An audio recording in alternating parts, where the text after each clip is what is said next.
চলুন এই পিকচার দিয়ে 5টি ইংরেজি সেন্টেন্স খুব সহজেই গঠন করে ফেলি। ফার্স্টলি সিটিং, কিভাবে বসেছে।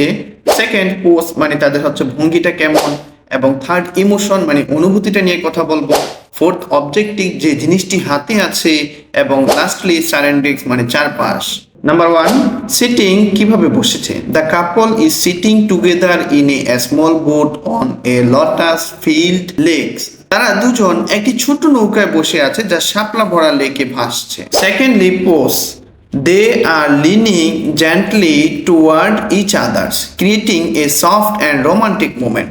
তারা একে অপরের দিকে আলতোভাবে ঝুঁকে আছে, যা একটি কোমল ও রোমান্টিক মুহূর্ত তৈরি করেছে। Then emotion, both of them look calm and deeply connected. তারা দুজনই খুব শান্ত এবং গভীরভাবে সংযুক্ত দেখাচ্ছে। তার object, they are holding lotus flowers adding a natural beauty to the scene. তারা হাতে শাপলা ফুল ধরে আছে, যা দৃশ্যটিকে আরো প্রকৃতিময় করে। Finally surroundings, the clear blue sky and green landscape make the moment look peaceful and refreshing. নীল আকাশ ও সবুজ পরিবেশ মুহূর্তটিকে আরো শান্ত ও সতেজ দেখাচ্ছে। এই ধরনের ভিডিও প্রতিদিন আমার চ্যানেলে পেতে আমার চ্যানেলটিকে সাবস্ক্রাইব করুন এবং পেজটিতে ফলো দিয়ে রাখুন।